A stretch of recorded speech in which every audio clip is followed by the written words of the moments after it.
Halo, Assalamualaikum. Bertemu lagi dengan saya, Muhammad Arif, dosen UIN Sunan Kalijaga Yogyakarta di channel Arifologi. Ya, kali ini saya akan membahas tentang kebahagiaan. Anda tentu semuanya mau bahagia. Nah, kalau mau bahagia, gimana kira-kira bahagia ala filosof? Bagaimana bahagia menurut para filosof? Ya, di sini saya akan membahas bagaimana bahagia menurut para filosof. Ya, apa sih bahagia itu? Maknanya apa? Bahagia itu punya uang, punya cinta sejati, bebas tugas, atau apa? Apa bahagia itu sebenarnya? Gitu. Apakah kalian para penonton arifologi ini bahagia? Pernah bahagia? Ya, silakan. Kalau Anda pernah bahagia, silakan pikirkan sekarang, atau boleh juga dituliskan di kolom komentar apa bahagia menurut kalian dan kapan kalian bahagia itu? Ketika apa kalian bahagia itu? Silakan tuliskan di situ. Nanti setelah itu, setelah kalian tuliskan atau setelah kalian pikirkan, lalu cocokkan apakah itu sesuai dengan bahagia versi para filsuf. Nanti setelah saya jelaskan, kalian pikirkan apakah kalian cek lagi apakah bahagia yang sudah pernah kalian rasakan itu sama dengan bahagia yang disampaikan oleh para filsuf. Silahkan tulis dulu atau silahkan pikirkan dulu. Oke, yang berikutnya. Nah, kalau bicara soal filsafat kebahagiaan ini, maka kita akan merujuk kepada salah satu tradisi filsafat yang lahir pasca Aristoteles, yaitu para filosof Stoik atau dikenal juga dengan para filosof teras. Ya, saya mengambil penjelasan dari penjelasan tentang filsafat kebahagiaan ini saya ambil dari buku Filosofi Teras ya, buku yang cukup populer akhir-akhir ini. Ya, menurut para filosof Stoik ya, menurut para filosof Stoik, bahagia itu menurut mereka itu adalah bebas dari emosi negatif. Jadi bahagia itu kalau kita nggak gampang baper, nggak gampang overthinking, dan nggak kebanyakan drama. Itu intinya seperti itu. Jadi kalau kita kemudian eh, dikit-dikit baper, terus dikit-dikit overthinking, dikit-dikit kebanyakan drama. Nah, itu kita tidak bahagia. Jadi menurut para filsuf stoik ini, apapun keadaannya, kita jangan mudah baper, nggak usah overthinking, dan nggak usah kebanyakan drama. Nikmati saja apa yang terjadi. Gitu. Kalau seperti itu, kita akan bahagia. Gitu. Jadi intinya bahagia itu bukan sesuatu yang di luar diri kita ya, tetapi di diri kita sendiri. Apa yang ada di pikiran kita. Seperti itu. Nah, menurut para filsuf stoik, supaya kita benar-benar bahagia, itu kita harus berlatih menjadi pribadi yang baik. Nah, jadi untuk bahagia itu tidak tidak mudah ya, kita harus berlatih menjadi pribadi yang baik. Nah, ini oleh kalangan stoik ini disebut sebagai arete. Kalau kamu ingin bahagia, maka kamu harus arete, menjadi pribadi yang baik. Nah, menjadi pribadi yang baik itu seperti apa? Nah, menjadi pribadi yang baik itu adalah, atau arete itu adalah hidup selaras dengan alam. Ya. Hidup selaras dengan alam. Menjalani hidup sebaik-baiknya sebagai mana kita dijadikan sebagai manusia. Jati diri kita sebagai manusia itu nikmatilah. Hiduplah sebagaimana kita hidup sebagai manusia. Itu yang dikatakan hidup selaras dengan alam. Ini kita dengan seperti ini bisa bahagia. Kenapa? Coba Anda bayangkan, singa, sang raja hutan, kalau dia hidup di kebun binatang, memang kebutuhan hidupnya sudah dipenuhi. Tetapi tentu dia tidak bahagia karena dia hidup bukan di alamnya. Burung, mungkin dia hidup enak, makan enak, minum terpenuhi ketika dia hidup di sangkar, dipelihara oleh seseorang. Tetapi dia tidak akan bahagia. Kenapa? Karena dia hidup bukan di alamnya. Alamnya di mana? Di alam luas sana. Di alam liar sana, di hutan sana hidupnya. bukan di dalam sangkar atau di kebun binatang. Kalau seperti itu kita tidak akan bahagia. Begitupun manusia. Kalau manusia ingin mencapai derajat arete, dia ingin menjadi hidup bijak dan bahagia, maka dia harus hidup selaras dengan alam, harus hidup sesuai dengan jati diri kita sebagai manusia. Terus apa jati diri kita? Jati diri kita, asal dari manusia ini, jati dirinya itu adalah yang pertama, akal. Jati diri manusia yang pertama itu adalah akal. Manusia adalah makhluk yang berakal. Yang berikutnya adalah makhluk sosial. Kita adalah makhluk sosial. Yang ketiga adalah saling terkait atau kesaling terkaitan satu dengan yang lainnya. Ini apa saja penjelasannya akan saya jelaskan di slide yang berikutnya. Kita mulai dari akal. Kalau kamu ingin bahagia, ingin hidup selaras dengan alam sesuai dengan akal kamu, maka dalam kehidupan sehari-hari kamu itu kamu harus gunakan akal sehatmu. Bukan sekedar emosi atau keinginan sesaat. Jadi kalau kalian ingin bertindak, tindakkanlah tindakan kalian itu berdasarkan akal sehat. Bukan berdasarkan emosi, bukan berdasarkan nafsu, bukan berdasarkan keinginan-keinginan yang sifatnya sesaat. Gunakan akal sehatnya, maka kita akan bahagia, maka kita akan selaras dengan alam. Maka kita akan dianggap sebagai manusia yang mendaya gunakan akal kita sebaik mungkin. Itu yang pertama. Yang kedua, tentu saja makhluk sosial. Manusia itu adalah makhluk sosial.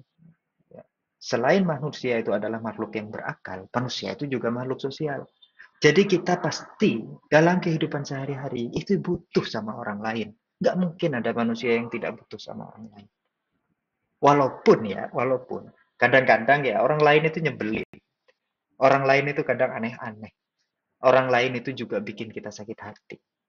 Tapi kita tetap butuh untuk hidup bersama orang lain. Oleh karena itu, maka kita harus bergaul dengan mereka, bergaul dengan orang lain itu dengan cara yang smart, cara yang sesuai dengan akal, cara yang rasional, nggak emosian. Nah, inilah uh, ciri manusia yang kedua itu belia sebagai makhluk sosial, dan kalau kita ingin bahagia tentu kita harus hidup bersama masyarakat dengan menggunakan akal kita. Yang berikutnya, kesaling terkaitan. Semua yang ada di dunia ini saling berkait satu sama lain.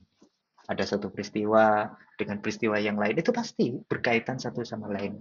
Jadi, karena sudah seperti itu, ya sudah. Terima saja, apapun yang terjadi, kemalangan yang menimpa kita, kesakitan yang menimpa kita, ya kita nggak usah repot-repot melawan takdir. Ya terima saja takdir itu. Bahkan kalau bisa, amurafati, cintai takdir. Cintai kesusahan kita. Maka kita akan bahagia. Rumusnya seperti apa? Nanti akan saya jelaskan lebih lanjut di slide-slide yang berikutnya. Nah, ini misalkan ya, ada fenomena ban motor kamu putus, ban motor kamu kempes. Ini kan fenomena tidak enak. Atau pacar kamu selingkuh, misalnya. Ini fenomena tidak enak. Nah, kalau dalam kondisi seperti ini, kira-kira bagaimana cara kita bahagia dalam kondisi yang seperti ini? Mungkin kalian selama ini membayangkan bahagia itu kalau dapat harta yang banyak dan semacamnya. Tapi ini filsuf bisa bahagia dalam kondisi yang tidak enak. Ban motor kempes, pacar kamu selingkuh. Dalam kondisi seperti ini kita bisa bahagia. Gimana caranya? Misalkan, ini contoh ban bocor. Ada satu peristiwa ban bocor. Kalau kita kemudian menghadapi peristiwa ban bocor ini menggunakan emosi, kita akan segera berpikir seperti ini. Wah, kacau ini. Nggak bisa nggak bisa datang tepat waktu ini ke kelas ini. Wah, repot saya ini kalau nggak bisa datang tepat waktu ke kelas ini. Ini kita kemudian menjadi berpikir berdasarkan emosi, bukan berpikir sebagaimana nalar. Kalau bagaimana nalar bagaimana? Ya, ban bocor ya alhamdulillah lah lumayan saya bisa bisa olahraga sambil dorong motor, selama ini jarang olahraga. Misalkan seperti itu ya. Nah, ini fenomenanya sama, ban bocor. Tetapi kalau kita bertindak menggunakan nalar, kita bisa lebih bahagia. Tapi kalau kita bertindak menggunakan emosi, maka kita akan emosi, nggak enak, tidak bahagia.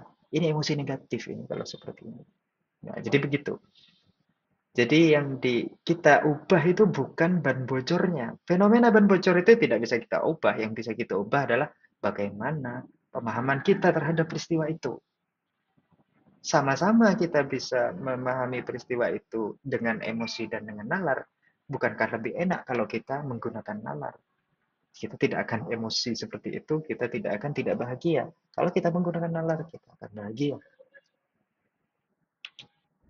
Jadi intinya, penyebab ketidakbahagiaan itu karena seringkali tindakan kita itu tidak rasional. Kalau kita emosi, kayak tadi menghadapi ban bocor itu tadi ya, ya kita tidak akan bahagia. Bannya tidak akan tiba-tiba menjadi tidak bocor lagi, tapi kalau kita berpikirnya dengan nalar, kita akan bahagia. Ban bocor, ya sudahlah ban bocor, tapi kita akan bahagia. Menghadapinya secara bahagia, seperti itu. Nah, ini juga ada pertanyaan. Hidup selaras dengan alam itu sama kayak pasrah. Ya, kesannya begitu enggak sih? Kesannya hidup selaras dengan alam yang saya katakan tadi itu kesannya. Kesannya ya, lagi-lagi ini kesannya. Kesannya itu seolah-olah kita hidupnya pasrah. Ya sudahlah kalau hidup kayak gini, ya sudahlah terima aja, ya sudahlah terima aja. Apakah seperti itu? Para filsuf Stoik itu membagi dua hal di dunia ini menjadi dua. Dia membagi dikotomi kendali. Ada hal-hal yang bisa kita kendalikan dan ada hal-hal yang berada di luar kendali kita. Contoh ban bocor tadi, ban bocor, fenomena ban bocor itu di luar kendali kita. Tetapi kita memikirkan secara positif fenomena ban bocor itu ada di bawah kendali kita. Jadi kita perlu sibukkan diri kita itu kepada hal-hal yang bisa kita kendalikan. Kalau enggak, kita akan bahagia. Misalkan orang lain, ada orang lain mengatakan begini, begini, begini, begini, begini, begini kepada kita. Ya sudah, itu terima saja. Itu pendapat orang lain. Di luar kendali kita. Kita tidak bisa membungkam menurut orang lain. Kita tidak bisa membuat orang lain, memaksa orang lain mengatakan sesuatu kepada kita. Yang bisa kita kendalikan adalah mengendalikan pikiran kita terhadap apa yang sudah diinterpretasikan orang lain terhadap kita. Jadi intinya, kebahagiaan itu datang dari hal-hal yang bisa kita kendalikan, bukan hal-hal yang berada di luar kendali kita. Orang lain, harta, kesehatan, dan seterusnya. Itu tidak bisa kita kendalikan. Yang bisa kita kendalikan adalah akal kita. Interpretasi kita terhadap apa yang tidak bisa kita kendalikan. Itu yang bisa kita kendalikan. Kalau kita fokus kepada hal-hal yang bisa kita kendalikan, maka kita insya Allah akan bahagia. Nah, yang berikutnya, nih, kalau orang lain di luar kendali kita, berarti kita nggak perlu dong dengerin omongan mereka. Belum tentu. Nah, coba kita lihat ya, apakah kita perlu mendengarkan orang lain ataukah tidak sama sekali. Kita lihat fenomena ini. Ini saya ambil dari salah satu website ya. Ada fenomena seperti ini. Bayangkan kalau kalian jadi fotografernya, melihat fenomena ini. Kalian melakukan upload kamera, upload gambar yang itu diambil dari foto kalian, terus kalian upload di media sosial, dan ada orang komen kayak gini, goblok, tahun 2009 bukannya diambil malah difoto. Kalau ada fenomena seperti ini, kira-kira seperti apa? Apakah kalian akan ambil atau cuek-cuek aja? Tuh orang lain di luar kendali kita. Tidak semuanya seperti itu ya. Tidak semuanya perkataan orang lain itu lantas harus kita tidak dengarkan. Yang tidak perlu kita dengarkan itu kalau omongan orang lain itu nggak bisa ngebuktiin kalau kita salah atau mikirnya kita itu keliru. Ngapain kita nurutin omongan orang lain kalau mereka nggak bisa ngebuktiin kalau kita salah atau mikirnya kita itu keliru. Kalau yang seperti itu kita tidak perlu ikuti. Tapi kalau fenomena seperti tadi itu, saran dari orang lain itu Itu penting ya. Kalau seandainya kita langsung ambil saja botolnya, terus botol itu kita eh, apa namanya, kita tempatkan di tempat yang semestinya atau kita daur ulang, maka itu akan lebih baik daripada kita sekedar memfotonya. Ada kecelakaan misalkan, terus kita foto, kan banyak ya sekarang ya kayak gitu. Terus ada orang komen, ngapain di foto-foto, langsung tolong aja dulu. Itu omongan dia, omongan orang yang mengatakan seperti itu. Itu kan benar. Kalau omongan seperti itu, omongan yang benar, yang bisa menunjukkan salahnya kita di mana, bahwa cara berpikir kita keliru, nah kalau yang kayak gitu silahkan ambil, silahkan kita ikuti. Tapi kalau omongannya itu tidak bisa membuktikan kesalahan kita, ya buat apa kita ambil? Jadi tidak semua ucapan orang lain itu eh, perlu kita tinggalkan, tetapi ada beberapa yang kemudian bisa memberikan pemikiran lebih baik kepada kita, ya kita harus ambil. Gitu.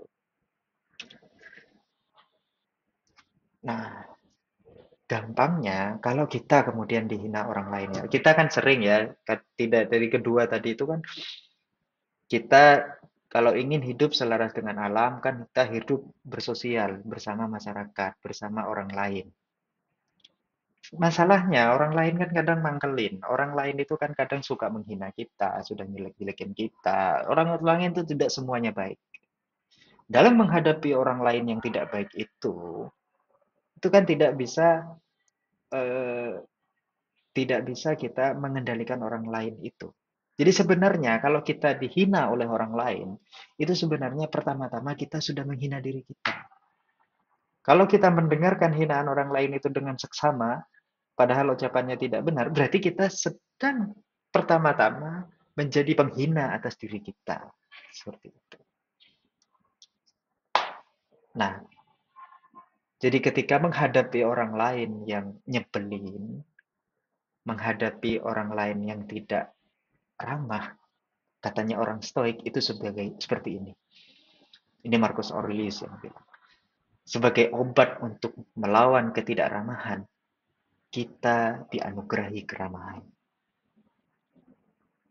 Ya.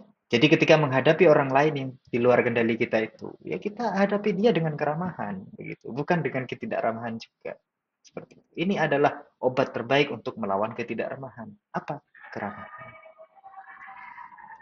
Ya, jadi begitu kira-kira rumus bahagia ala filsuf, terutama para filsuf Stoik ya.